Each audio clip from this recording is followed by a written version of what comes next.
사도행전 7장 54절부터 마지막 60절에 있는 말씀 다 같이 읽습니다.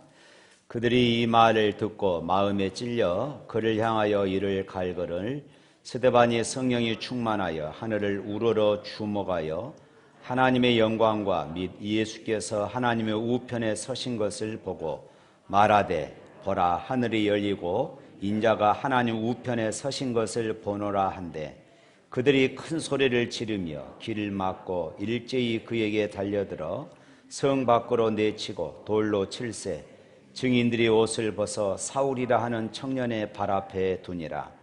그들이 돌로 스데반을 치니 스데반이 부르짖어 이르되 주 예수여 내 영혼을 받으시옵소서 하고 무릎을 꿇고 크게 불러 이르되 주여 이 죄를 그들에게 돌리지 마옵소서 이 말을 하고 자니라. 아멘. 이 사도행전 7장 전체는 스데반이 주인공입니다. 스데반에 관한 그런 이야기들로 기록하고 있고, 우리 지난번 우리 고난주간 전에 스데반의 얼굴이 천사의 얼굴과 같더라 하는 말씀을 보았습니다. 이 스데반이라고 하는 이름의 뜻은 면류관입니다. 면류관은 이 땅에 믿음으로 살고 그리고 헌신하고 충성하며 살았던 모든 그리스도인들에게 하나님께서 주시는 하늘의 상급입니다. 복음을 위하여 헌신하는 사람들, 목숨을 내던진 순교자들에게 주시는 상급이 바로 이 면류관. 그래서 성경에는 면류관이 많이 기록되어 있습니다. 영광의 면류관, 승리의 면류관, 생명의 면류관, 이런 하나님이 우리에게 약속하신 그런 면류관들이 있습니다. 우리가 하나님 앞에 섰을 때에 면류관을 받아야 되고 그 받은 면류관으로 모든 삶이 하나님의 은혜였습니다 라고 고백하며 다시 하나님 앞에 드리는 그런 은혜들이 우리 안에 있어야 될 줄로 믿습니다. 복음을 전하는 스데반에게 이 종교 지도자들이 변론을 시도합니다. 스데반에게 망신을 주기 위해서 변론을 시작했다가 오히려 자기들이 망실상을 당하고 말지요. 그래서 아예 이번에는 스데반을 죽이기로 그들은 음모를 꾸미게 되는 것입니다. 가짜 증인들을 이제 돈을 주고 매수합니다. 그리고 재판관들을 매수합니다. 스데반을 죽음으로 몰아가면은 스데반이 두 손을 빌면서 살려달라고 애원하겠지 라고 생각을 하면서 이때 저주를 해야 되겠다, 이런 여러 가지 계획들을 세우면서 이제 스데반을 죽일 이런 음모를 꾸미게 되지요. 그런데 그들이 독하게 핍박하고 돌을 던져도 그 얼굴이, 스데반의 얼굴이 빛나기 시작합니다. 그래서 지난번에 보았던 말씀에 보면은 그러지요. 그의 얼굴이 천사의 얼굴과 같더라. 천사의 얼굴과 같더라. 원수들이 보아도 지금 스데반을 죽이려고 하는, 스데반을 죽이는 그 원수들이 보아도 스데반의 얼굴이 천사의 얼굴과 같았더라. 지금 원수들이 볼 때에 돌로 쳐 죽이면서 야, 괴로워하고 마귀의 모습이 되어야 하는데 오히려 천사의 모습이 되었다, 이렇게 말하고 있습니다. 더더군다나 그가 하는 기도를 보십시오. 성자의 기도입니다. 순교의 자리입니다. 돌에 맞아 죽는 자리입니다. 그런데 예수님께서 십자가에 달려 돌아가시면서 하셨던 그 기도의 내용과 비슷한 그런 기도를 하고 있는 것입니다. 오늘 본문 59절 말씀에 보면은 주 예수여 내 영혼을 받으시옵소서. 예수님께서 십자가상에서 아버지여 내 영혼을 받으시옵소서 이렇게 고백하지 않습니까? 또 60절 말씀에 주여 이 죄를 그들에게 돌리지 마옵소서. 예수님께서도 십자가상에서 똑같은 이런 기도를 드렸습니다. 저는 오늘 본문의 말씀을 보면서 사람이 한평생 어떻게 살아갈 것인가 하는 것도 참 중요합니다. 그러나 더 나아가서 이 땅에서 우리의 인생이 끝날 때에 우리가 어떻게 끝날 것인가, 어떻게 우리가 죽을 것인가, 이것도 참으로 중요하다 하는 것입니다. 내가 마지막 생을 마칠 때에 내 인생에 어떠한 자취를 남겼으며 어떠한 흔적을 보이고 한 생을 끝냈는가 하는 것은 참으로 중요하다 하는 것입니다. 오늘 본문에서 스데반은 성경에 나오는 수많은 그런 사람들 가운데서 인생을 가장 아름답게 끝낸 위대한 사람이라고 생각을 해봅니다. 왜냐하면 성경에 나오는 많은 사람들은 그들의 죽음에 대해서 그저 죽었다라는 이런 말로 끝을 맺고 있습니다. 그런데 오늘 스데반처럼 그의 죽음의 과정을 상세하게 기록하는 그런 일들을 성경에서는 찾아볼 수가 없기 때문에 그렇습니다. 사도행전의 저자인 누가가 스데반의 이 죽음의 과정을 이처럼 상세하게 기록하고 있는 의도는 단순히 스데반이라고 하는 사람의 인격을 표현하고자 하는 것이 아니었습니다. 이 사건을 통해서 누가는 믿음의 사람이라면은, 그리스도인이라면은 그의 최후의 인격은 이러해야 한다 하는 것을 우리에게 표본으로 지금 제시해 주고 있는 것이지요. 특별히 오늘 스데반이 죽으면서 기도한 장면은 예수님께서 십자가상에서 그렇게 기도하셨던 장면과 같습니다. 예수님께서 십자가에서 기도하신 장면은 누가복음 23장에만 기록되어 있습니다. 동일한 저자인 누가가 사도행전 7장에서 스데반의 모습을 기록함으로써 예수님의 모습은 마치 스데반의 원형이고 모델임을 보여주고 있습니다. 그러니까 예수님과 예수님을 믿고 따르는 제자의 모습을 동일한 모습으로 기록함으로써 그 후대의 모든 그리스도인들, 모든 예수 믿는 사람들에게도 제자도의 참 모습을 제시해주고 가르쳐주고 있다라고 생각할 수 있는 것입니다. 저는 오늘 본문의 말씀 앞에 엄청난 그런 도전을 받습니다. 동일하게 오늘 여러분들도 이 사건 앞에서 거룩한 도전을 받기를 축원합니다. 소위 예수를 믿는다고 하면서도 실제적인 그런 삶은 전혀 따르지 않고 삶 속에서 예수 믿는 티가 전혀 나지 않는 그런 모습들을 보면서 오늘 본문을 통하여 누가는 그런 삶을 완전히 거부하는 것입니다. 예수 믿는 사람은 그렇게 살아서는 안 된다는 것을 우리에게 외치고 있는 것입니다. 내가 예수를 믿는다고 한다면은, 내가 주님을 믿는 제자라고 한다면은 적어도 스데반처럼 주님을 닮은 그런 삶을 살아야 한다는 것을 누가는 우리에게 호소하고 있는 것입니다. 그렇다면은 우리가 스데반처럼 주님을 닮은 그런 삶을 살아가기 위해서 어떻게 해야 할까요? 오늘 55절이 그 해답을 우리에게 주고 있습니다. 55절 말씀 한번 읽어볼까요? 스데반이 성령 충만하여 하늘을 우러러 주목하여 하나님의 영광과 및 예수께서 하나님의 우편에 서신 것을 보고. 아주 중요한 말씀입니다. 그리고 이 말씀은 우리의 삶이 고난을 당하고 어려움에 처하여 공고할 때에 어떻게 해야 할 것인가를 우리에게 또 교훈하고 있는 그런 말씀이라 할 수 있습니다. 그렇다면은 우리의 삶이 공고할 때에, 우리의 삶이 힘들고 고통스러울 때에 우리는 어떻게 해야 할까요?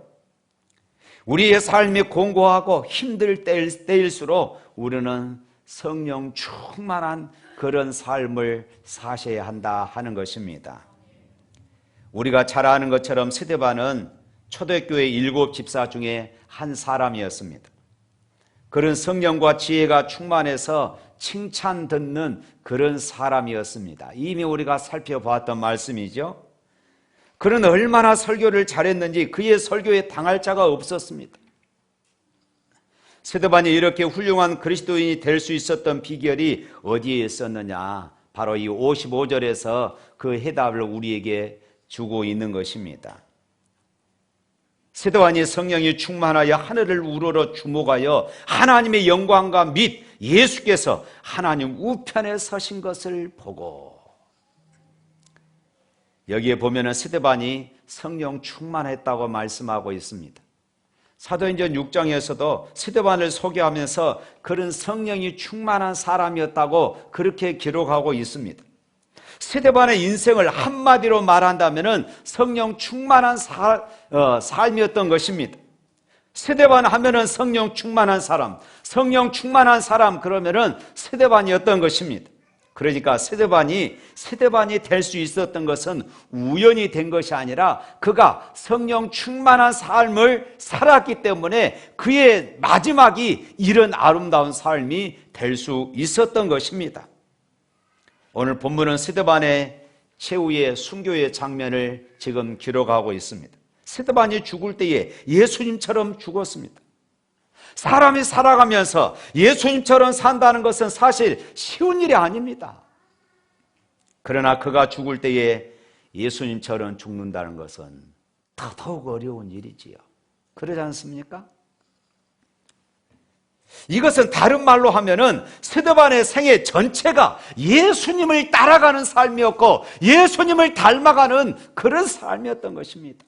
예수님의 인격과 예수님의 삶을 닮아가고자 하는 스데반의 삶의 결과였던 것입니다. 어떻게 그것이 가능했습니까? 사도행전의 저자인 누가는 스데반이 이렇게 예수님의 인격과 예수님의 삶을 따라서 살아갈 수 있었고 그리고 예수님처럼 죽을 수 있었던 것은 그가 성령 충만했기 때문이다. 이것을 지금 강조하고 있는 것입니다. 그렇기 때문에 누가는 사도행전을 기록하면서 성령 충만이라는 이 단어를 매우 많이 사용하고 있습니다. 그리고 강조하고 있어요. 초대교회 성도들이 생명의 위협을 당하는 핍박 속에서도 조금도 두려워하지 아니하고 기뻐할 수 있었던 비결은 바로 이 성령 충만했기 때문입니다. 그렇습니다. 성령 충만하면은 기쁨으로 충만합니다. 성령이 충만하면은 원수도 사랑하게 되어집니다. 그러므로 사랑하는 성도 여러분, 성령 충만한 삶을 사모할 수 있기를 축원합니다. 사람들이 평상시에는 다 좋을 수 있습니다. 그러나 그의 삶에 어떤 위기가 온다든지 감당할 수 없는 삶의 위험이 찾아온다면은 그의 삶의 내용은 달라질 수 있습니다. 솔직히 성령 충만하지 않고도 교회에 봉사할 수 있고 교회에서 헌신할 수가 있습니다. 성령 충만하지 않으면서도 교회 일에 앞장서서 헌신할 수 있습니다. 그러나 그의 삶이 공고해지고 그의 삶이 지치고 그의 삶이 고난이 올 때에 그 내면의 모습이 그제서야 본 모습이 드러나는 것입니다. 그 사람의 신앙이 진짜인가 가짜인가는 고난 속에서 그 빛을 발휘하게 되는 것입니다. 성령 충만하지 않는 사람은 그의 삶이 공고할 때에 일을 회피해버립니다. 성령 충만하지 않는 사람은 그의 삶이 지치고 힘들 때에 책임을 지려고 하지 않습니다.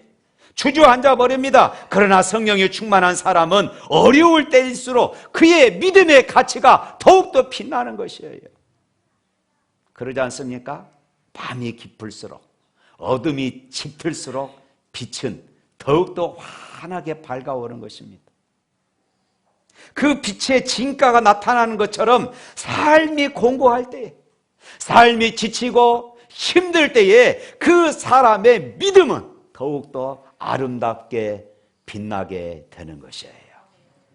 사랑하는 성도 여러분, 우리의 삶이 힘들고 공고할 때일수록 성령 충만함을 사모하시고 성령 충만한 삶을 살아갈 수 있기를 축원합니다. 내 안에 성령의 강이 폭포수처럼 흘러내릴 수 있기를 축원합니다. 성령의 충만한 은혜를 체험하는 역사가 오늘 이 자리에 여러분의 심령에 임하게 되기를 주님의 이름으로 축원합니다. 또한 삶이 공고하고 지칠 때에 하늘을 우러러 주를 바라볼 수 있기를 바랍니다. 이것이 참으로 중요합니다. 오늘 55절 말씀 다시 한번 읽어볼까요? 스데반이 성령 충만하여 하늘을 우러러 주목하여 하나님의 영광과 및 예수께서 하나님의 우편에 서신 것을 보고.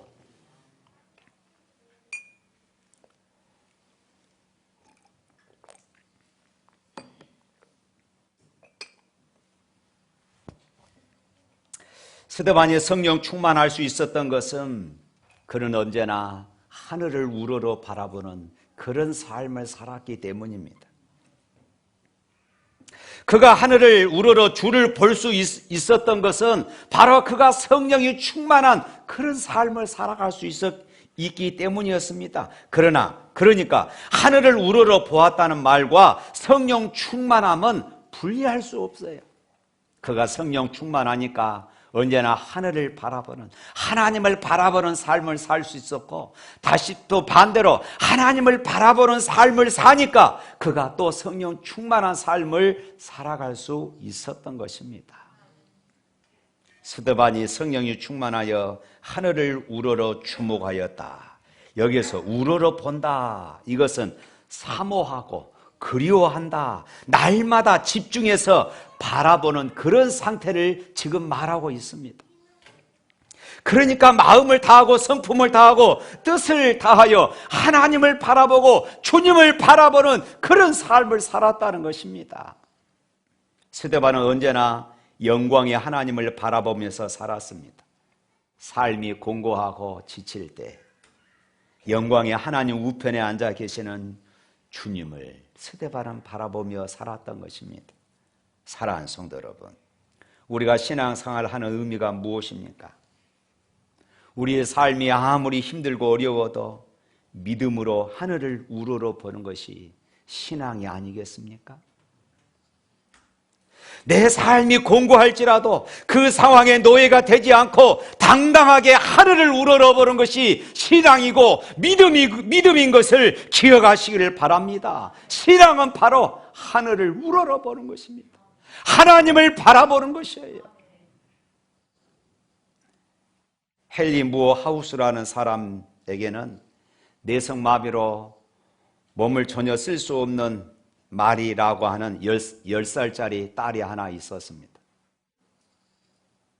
어느 날 저녁 퇴근길에 생일을 맞은 아내를 위해서 꽃 한 다발을 가슴에 안고 집에 들어왔습니다. 내성마비를 앓고 있는 이 딸이 반갑게 맞이하면서 이렇게 말했습니다. 아빠, 오늘은 제가 엄마에게 그 꽃을 드리면 안 될까요? 아빠는 깜짝 놀랐습니다. 자기의 몸도 가눌 수 없는데 어떻게 이 꽃을 엄마에게 가져다 줄 수 있지? 그래서 물었어요. 야, 엄마 어디 있니? 예, 2층이에요. 그런데 말이야, 어떻게 네가 꽃다발을 2층에까지 가져다 드리려고? 물었습니다. 그랬더니 이 딸이 웃으면서 이렇게 대답을 한 것입니다. 제게 그 꽃다발을 주시고 아빠가 저를 안고 2층으로 올라가면 되지 않아요? 이렇게 이야기를 한 것입니다. 사랑하는 성도 여러분, 그렇습니다. 여러분의 삶이 힘들고 지칠 때 우리를 사랑하시는 하나님 아버지께 이런 부탁 한번 해보지 않으시렵니까? 하나님, 나를 안고 가세요. 내가 지금 너무 힘들고 너무 지쳐 있습니다. 내 몸을 가눌 길이 없습니다. 하나님, 저를 좀 안고 가세요. 삶이 힘들고 지치고 자포자기 될 때마다 나를 더욱 지켜주시고 아껴주시는 그 하나님, 삶이 고달프고 애롭고 버거울 때 나를 더더욱 지켜주시고 나를 아껴주시는 하나님, 때로는 서글퍼서 눈물 지으며 울고 싶을 때 나를 더더욱 지켜주시고 나를 아껴주시며 나를 사랑하시는 그 하나님, 나를 좀 안고 가세요.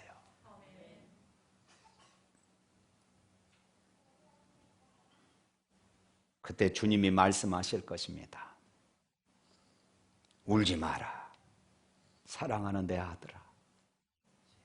울지 마라, 사랑하는 내 딸아.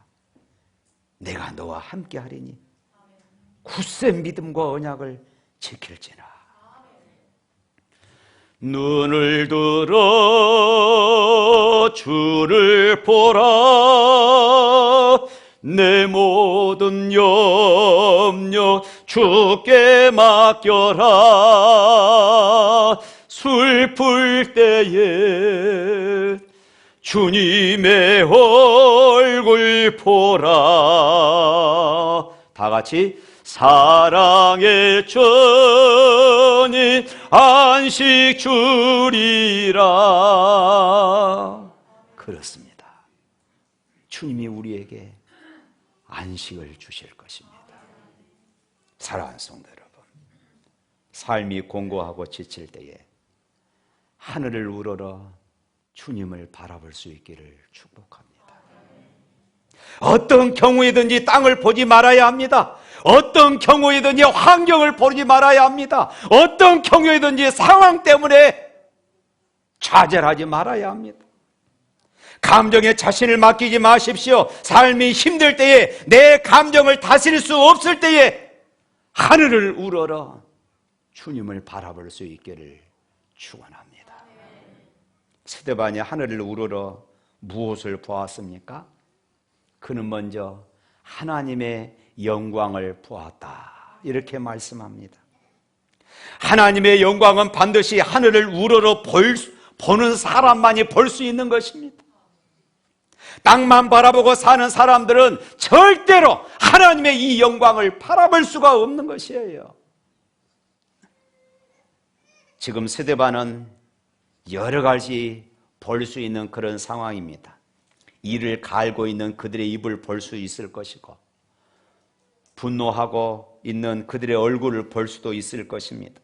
살기 등등한 핍박자들의 모습을 볼 수 있고, 양손에 돌멩이를 지금 들고 자기를 향하여서 돌멩이를 던지려고 지금 으르렁거리는 그런 사람들을 볼 수 있을 것입니다.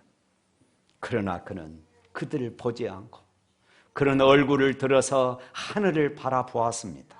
그리고 그런 하나님의 영광을 볼 수 있었던 것입니다. 하나님의 영광을 바라보는 순간 그런 자신을 향하여 웃고 계시는 예수 그리스도를 볼 수 있었습니다.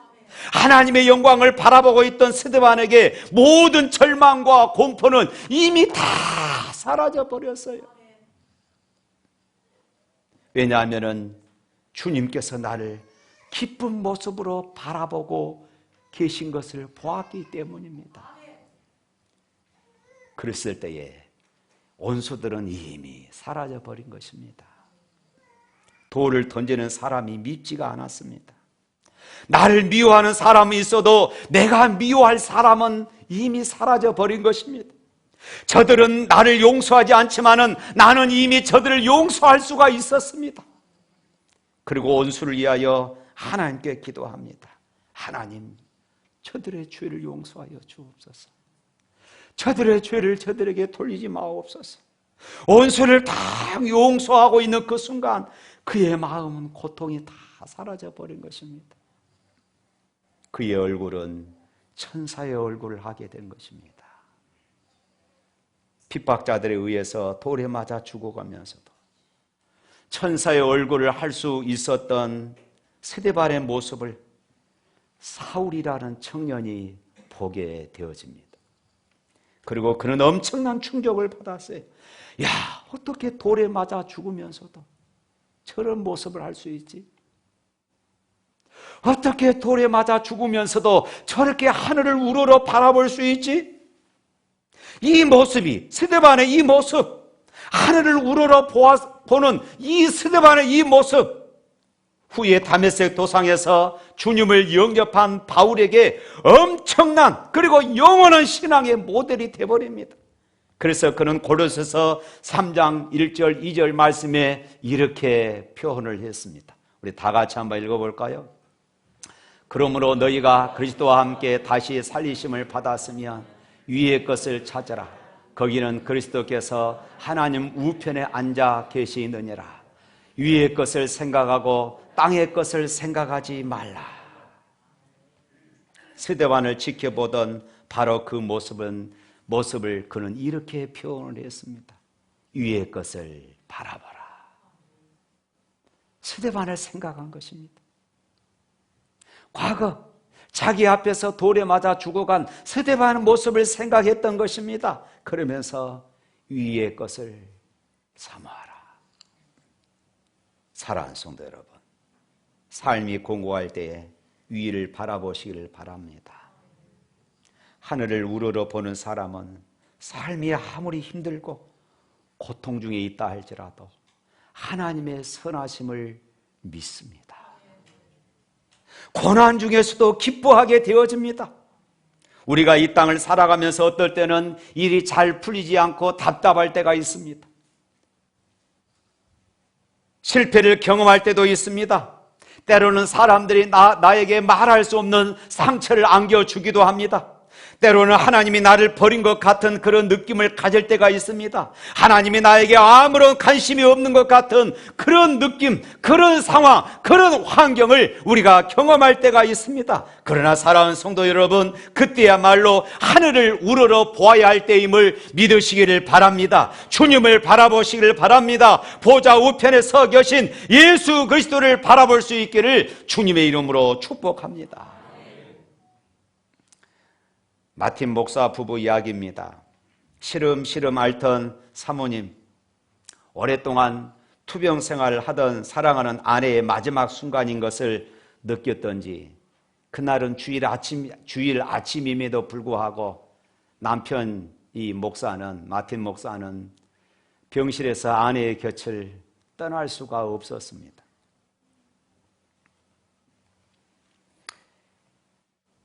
목사님은 아내의 손을 잡고 예배 드리러 갈 생각을 하지 못하고 있는 것입니다.